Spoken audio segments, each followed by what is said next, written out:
The crystal vase shattered against the marble floor. Mrs. Helena Whitmore didn't even flinch. She just stared at me with those cold blue eyes, her diamond bracelet catching the chandelier light. "You're the maid's daughter," she said. Not a question, an accusation.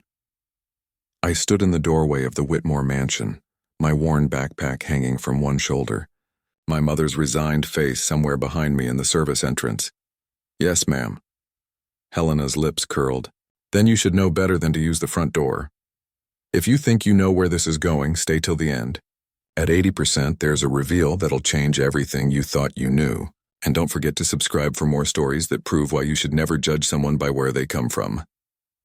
My name is Emma Torres.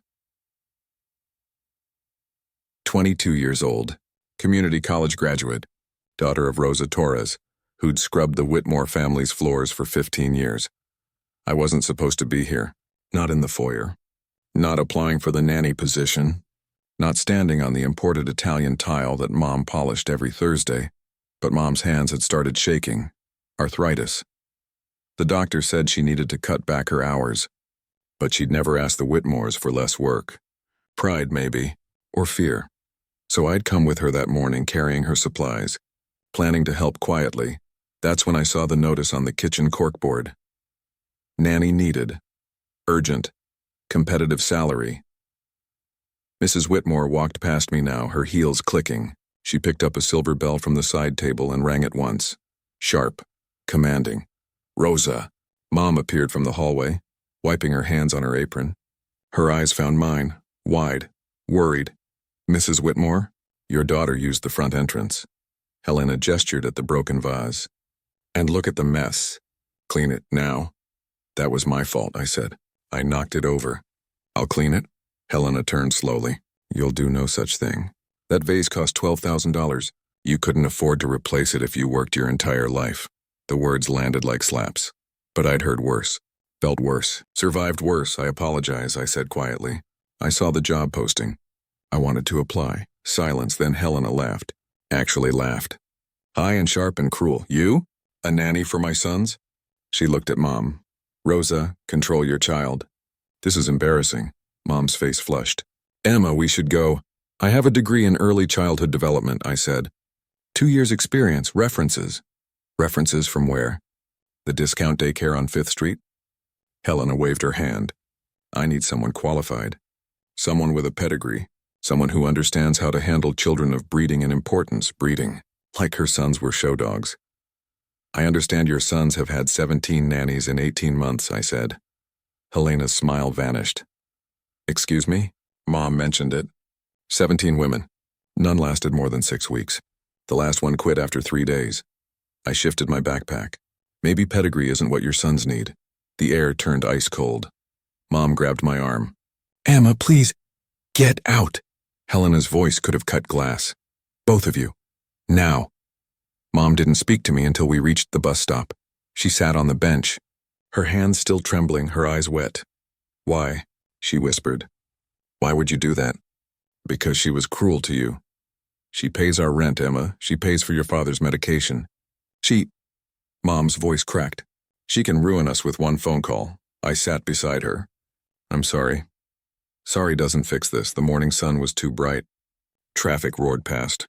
Somewhere a car alarm shrieked. "I just wanted to help," I said. "Your hands." "I see you wincing. I see you taking those pills when you think I'm not looking." Mom wiped her eyes. "I'm fine. You're not." She looked at me then. Really looked. "Those boys are monsters, Emma. Not because they're bad, because they're hurting. And 17 trained professionals couldn't reach them. What makes you think you could?" I didn't answer, because I didn't know if I could, but I knew what it felt like to be written off, dismissed, told, "You're not good enough because of where you came from." Those boys probably knew it too. 3 days passed. Mom went to work at the Whitmore estate. Alone. Silent. She came home with her paycheck. Full amount. No cuts, but also no eye contact. I spent those days applying to other positions, preschools, after-school programs, anything. My phone stayed quiet. On day 4, Mom came home early. She looked pale. "Emma." I stood from the kitchen table. "What happened?" "Mrs. Whitmore wants to see you." "What?" Tomorrow morning, 8 o'clock sharp. Mom set down her bag. She said to bring your references. My heart kicked. She's actually interviewing me? I don't know what she's doing. But Emma, Mom gripped my shoulders. Be careful. She doesn't forgive. And she doesn't forget. The Whitmore mansion looked different in early morning light, softer somehow. The garden still perfect. The fountain still sparkling. But the edges less sharp. I used the service entrance this time. Mom met me there. She squeezed my hand once, quick and tight, then led me through the kitchen down a hallway to a room I'd never seen. The study. Dark wood. Leather chairs. Books lining every wall. The kind of room that smelled like money and old decisions. Helena Whitmore sat behind a massive desk. She didn't look up. Sit. I sat. She kept reading whatever paper was in front of her. 1 minute, 2. The silence stretched like a wire pulled too tight. Finally, she looked up. My husband thinks I'm being unreasonable. I waited. He says we've tried the agencies. The elite services. The professionals with credentials I can't even pronounce. Her eyes locked onto mine. And every single one of them failed. Yes, ma'am. Do you know why they failed? No, ma'am. Because my sons are testing them. Breaking them. Driving them away on purpose. Helena stood, walked to the window. They're angry. At me, at their father, at the world. And they've learned that if they're terrible enough, people leave. She turned back. So I'm going to try something different. Something my husband suggested and I think is absolutely insane. Her smile was thin. I'm going to hire someone they can't intimidate. Someone who's already survived being looked down on. Someone with nothing to lose. The words hit me. You're hiring me? On a trial basis. 2 weeks, $5,000. She returned to her desk. If you last longer than 3 days, I'll consider making it permanent. If you quit before then, you get nothing and your mother's position here will be reevaluated. There it was. The trap. The leverage. The knife held just out of sight. That's not fair, I said. Life isn't fair, Miss Torres. But it is what it is. Helena slid a contract across the desk. Sign or leave. Decide now. I thought of Mom's hands. Dad's medication. Our rent. I thought of 17 women who'd tried and failed. I thought of 2 boys who'd learned that being terrible was the only power they had left. I signed. Helena pressed a button on her desk. Bring them in. A door opened on the far side of the study. A uniformed woman, another staff member, entered, flanked by 2 boys. Identical twins. 8 years old. Dark hair slicked back. Matching navy suits, faces blank as stone. They looked like little CEOs, or little robots. Sebastian, Alexander. Helena gestured. This is Miss Torres, your new nanny. Neither boy reacted. They just stared at me with these flat, assessing eyes, like they were calculating, measuring, planning. Hi, I said. You can call me Emma. Silence. They don't speak to staff, Helena said. House rule. Then how do I? You'll figure it out. Or you won't. Helena nodded to the uniformed woman. Take them to the playroom. Miss Torres will join them shortly. The woman led the boys out. They walked in perfect sync. No fidgeting, no childish energy, just eerie learned obedience. The door closed. They haven't spoken to a nanny in 6 months, Helena said. Not one word. They communicate through tantrums, destruction, and making grown women cry. She smiled. Good luck, Miss Torres. You'll need it. The playroom was the size of my entire apartment. Toys everywhere. Expensive ones. Educational ones. The kind designed by child psychologists and featured in parenting magazines. None of them looked touched. Sebastian and Alexander sat on opposite sides of the room. Backs straight. Hands folded. Staring at nothing. The uniformed woman left. The door clicked shut, and I was alone with them. So, I said, what do you guys like to do? No response. I walked to the center of the room. I'm guessing you don't like most of these toys. Nothing. I wouldn't either. They look boring. Sebastian's eye twitched. Just barely. But I saw it. Progress? Maybe. I sat on the floor, cross-legged, casual. You know what I used to do when I was your age? Silence. I built forts, out of couch cushions and blankets. My mom would get so mad because I'd use every pillow in the house. I smiled at the memory. But the forts were amazing. Secret bases, castles, spaceships, whatever I wanted them to be. Alexander shifted. Slight. Almost invisible. But I saw it. You probably have way better supplies for fort building here. I continued. All these cushions. Those curtains. That table over there. Perfect roof support. More silence. Then Sebastian spoke. His voice was quiet, controlled, cold. You're going to leave, just like the others. I looked at him. Maybe. His eyes narrowed. Then why are you here? Because your mom's paying me. And I need the money. I shrugged. But also because you guys sound interesting. 17 nannies. That's impressive. We're not interesting, Alexander said. Same flat tone. Same cold delivery. We're problems. Who told you that? Everyone. Everyone. The word hung in the air. I wanted to say something comforting. Something encouraging. Something a trained professional would say. But these boys had heard all that before, so instead I said, yeah. People used to tell me I was a problem too. Sebastian tilted his head. Why? Because my mom cleaned houses. Because we didn't have money. Because I didn't talk the right way or wear the right clothes. I picked at the carpet. People decided I was a problem before they even knew me. The twins looked at each other. Some silent communication passed between them. Then Sebastian stood. We're going to test you now. Okay. We're going to make you quit. You can try. Alexander stood too. We're very good at it. I believe you. They approached me, slow, synchronized, like predators circling prey. Sebastian stopped 2 feet away. Do you know what we did to the last nanny? No. We locked her in the closet. For 3 hours. She cried the whole time. That sounds scary, I said. For her, I mean. She quit that day. Makes sense. They seemed thrown by my calm. The nanny before her, Alexander said. We put spiders in her purse. Real ones? Fake, but she didn't know that. She screamed so loud the gardener called security. That's creative. More confusion flickered across their faces. Why aren't you scared? Sebastian demanded. Should I be? Yes, I stood up. Brushed off my jeans. Here's the thing. You can lock me in closets, put spiders in my stuff, break things, scream, whatever. I looked at both of them. But I'm not leaving because you're testing me. I get it. You don't get anything, Alexander said. Maybe not. But I know what it's like when nobody listens to you. When people treat you like you're invisible. Or worse, like you're something they have to manage. I paused. And I know that sometimes the only way to feel powerful is to make other people as miserable as you feel. Silence. Real silence this time. Not hostile. Not calculating, just surprised. Sebastian's jaw tightened. You think you're smart? No, I think I'm tired. And broke. And trying to survive same as you. We're not surviving, Alexander said quietly. We're rich, yeah, I said. But you're still just as trapped as I am. That first day, they destroyed my jacket, cut it into pieces with safety scissors while I was in the bathroom. When I came back, they were sitting on the couch, surrounded by fabric scraps watching me with those cold, expectant eyes, waiting for my reaction. I picked up one piece. Well, I guess I'm getting a new jacket. Aren't you mad? Sebastian asked.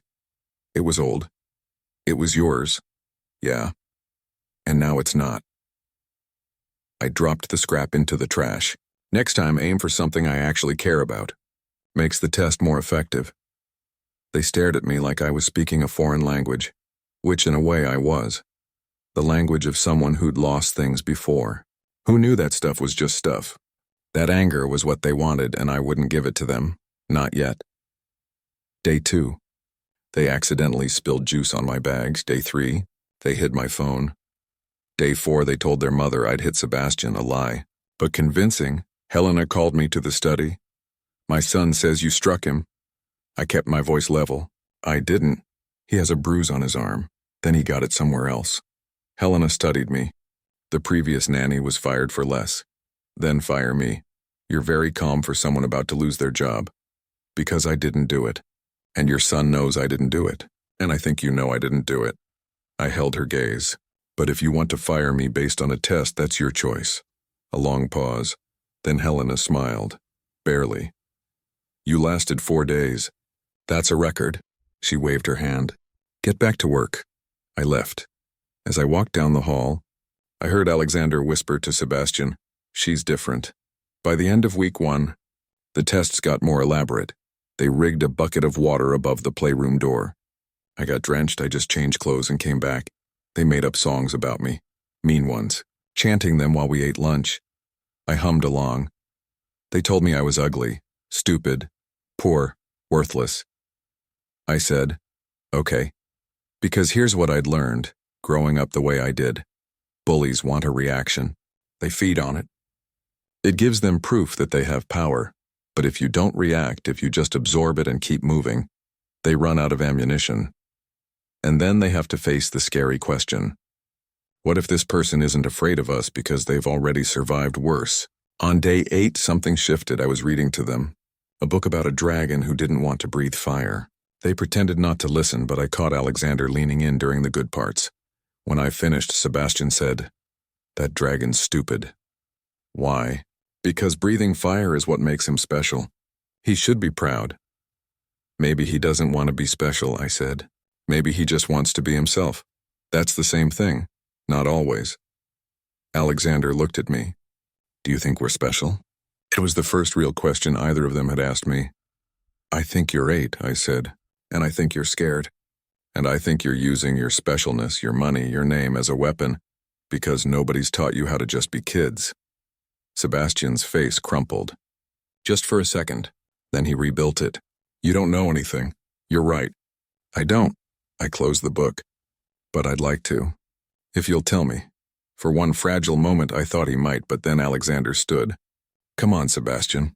They left the playroom together, and I sat there, wondering if I'd just made progress or ruined everything. That night, Mom asked how it was going. They haven't broken me yet, I said. But they're breaking themselves. And nobody's helping them. I stirred my tea. Their mom treats them like investments. Their dad's never around. The staff's afraid of them. And they've learned that being terrible is the only way to get attention. Mom sighed. Some children can't be saved, Emma. I don't believe that. Because you're young and hopeful. She touched my hand. But these boys, they're not like you. They've never known struggle. They've never had to fight for anything. Maybe that's exactly why they're struggling. She didn't answer. Day 9. Morning. I arrived at the mansion to find Sebastian and Alexander in the foyer. Fully dressed, backpacks on. We're going to the park, Sebastian announced. Did your mom approve that? She doesn't care what we do. I still need to check. We're not asking permission, Alexander said. We're informing you. You can come. Or we'll go alone. It was another test, but different this time. Okay, I said. Let's go. The park was 6 blocks away, public, full of normal families. Normal kids. The twins walked stiffly at first, like they didn't know how to exist outside the mansion's walls. You come here a lot? I asked. Never, Sebastian said. Why not? Because Mother says public parks are... Alexander paused. What's the word she uses? Beneath us, Sebastian finished. We reached the playground, swings, slides, a sandbox. Kids running everywhere, screaming and laughing and covered in dirt. The twins stood at the edge, watching like anthropologists studying an alien species. You can play, I said. We don't play, Sebastian said. Why not? Because we're not supposed to get dirty. Or loud, or, he trailed off, or what? Act like children. The words hit me harder than any test they'd thrown at me, because they weren't trying to hurt me anymore. They were just telling the truth. I sat on a bench. So what do you do? Study, practice instruments, attend etiquette classes. Alexander sat beside me. Prepare. For what? For being Whitmores. A little girl ran past us, chasing a soccer ball, laughing so hard she could barely breathe. Sebastian watched her with an expression I couldn't name. Then he said, very quietly, Do you think we're bad? No. Mother thinks we are. I don't think she thinks you're bad. I think she's scared. Of us? Of failing you. I watched the playground. Sometimes people get so worried about raising their kids perfectly that they forget to just love them. Sebastian turned to me. His eyes were wet. You're still going to leave. Maybe. Everyone leaves. Yeah, I said. They do. He looked away. I hate you. Okay, I mean it, I believe you, but he sat down on the bench too, next to his brother, and for 10 minutes we just sat there, Three people who didn't know how to trust each other yet but were trying anyway. Then something happened that changed everything. A kid on the playground, maybe 10 years old, bigger than the twins, started picking on a smaller boy, shoving him, taking his toy. The classic bully move. Most of the adults didn't notice, but Sebastian did. He stood up. "That's not fair." "It's not our problem," Alexander said. But Sebastian was already walking over. I followed, instinct taking over. By the time I got there, Sebastian was standing between the bully and the smaller kid. "Give it back," Sebastian said. His voice didn't shake. The bully laughed. "What are you going to do about it?" "I'm going to tell you one more time, give it back." The bully shoved Sebastian. Sebastian didn't move. Didn't flinch. Just stood there, all 4 feet of him, refusing to back down, and I realized, something. These boys, these monsters, who'd terrorized 17 nannies weren't cruel. They were protectors, who'd never been taught how to protect the right things. The bully raised his hand to shove Sebastian again. I stepped. "And that's enough." The bully looked at me. "Who are you?" "Someone who's really tired of watching big kids pick on small ones." I crossed my arms. "Walk away now." He did. Sebastian turned to the smaller boy. "You okay?" The kid nodded, took his toy, and ran off. Sebastian looked at me. "You didn't have to help." "Yeah, I did." "Why?" "Why? Because you were doing the right thing. And somebody should have your back when you do that." For the first time since I'd met him, Sebastian smiled. A real smile. Small, uncertain, but real. "Come on," he said to Alexander. "Let's go on the swings." And just like that, they ran into the playground. These 2 boys who'd been told they weren't supposed to act like children, and they played. I watched them from the bench and I thought, maybe this is going to work after all. Week 2 started with a surprise. Sebastian and Alexander were waiting for me in the playroom.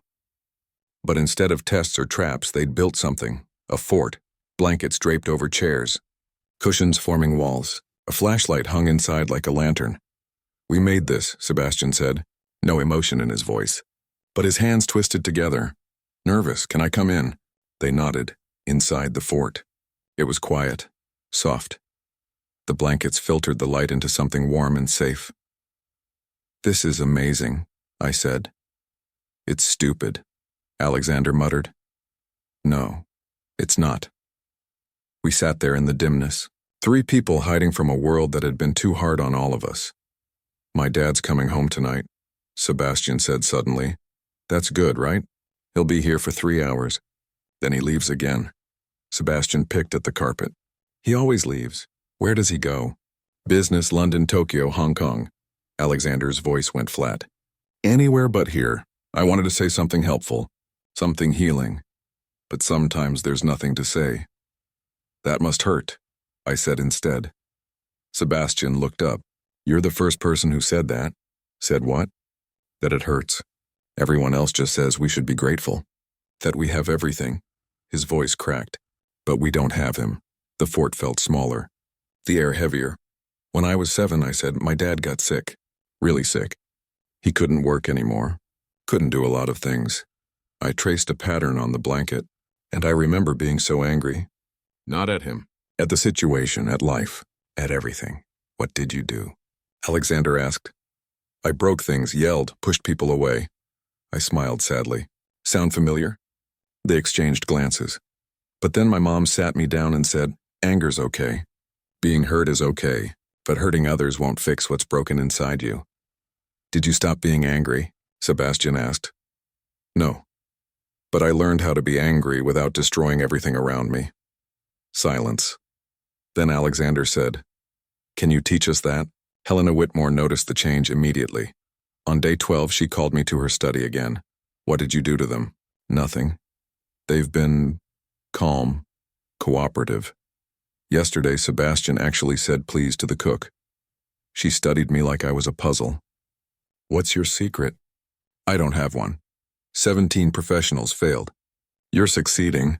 There must be something." I thought about it. Maybe I'm not trying to fix them. "Then what are you doing?"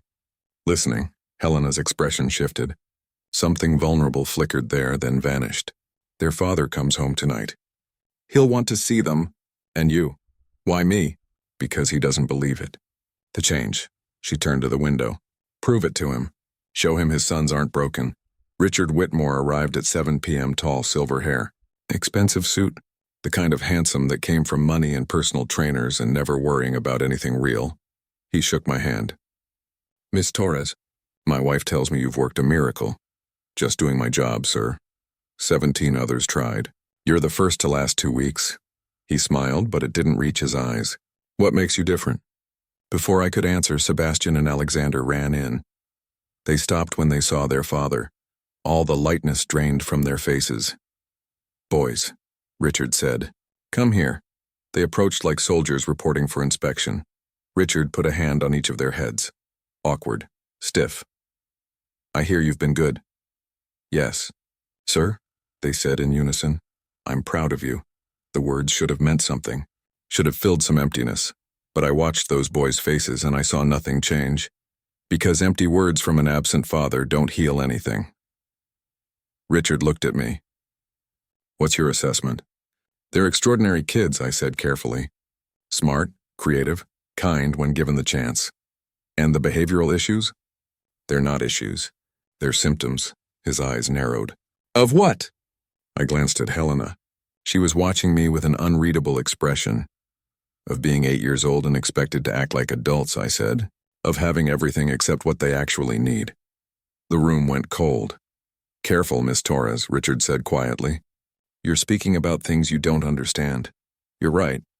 I don't understand how someone can have 2 incredible sons and choose business trips over bedtime stories. Helena inhaled sharply. Richard's face darkened. You're fired. Dad, no. Sebastian grabbed my arm. Please don't send her away. Alexander's voice broke. Richard stared at his sons. At their tears. Their desperation. At the emotion he'd never seen them express before. Boys. Everyone leaves. Sebastian shouted. Everyone. And you let them. You let them all go because you don't care. That's not true. Then why are you never here? Alexander's hands shook. Why don't you ever stay? The silence was deafening. Richard looked at his sons. Really looked. Maybe for the first time in years, then he looked at me. What did you tell them? The truth. That being angry is okay. That being hurt is okay. That they're allowed to feel things. I give them everything, except you, I said. And that's the only thing they want. Richard's jaw worked. Pride and pain fighting across his face, then he knelt down. Eye level with his sons. You're right, he said. Voice rough. I haven't been here. And that's not your fault. It's mine. Sebastian's lip trembled. Do you even love us? More than anything in this world. Then why do you leave? Richard's composure cracked. Because I don't know how to be your father. I don't know what to say or do. And every time I try, I feel like I'm failing. He pulled them close. But that's my problem to fix. Not yours. The twins collapsed into him, crying in a way they'd probably never let themselves cry before. Helena turned away, wiping her eyes, and I stood there thinking, maybe this is what healing looks like, messy, painful, real. Richard didn't fire me.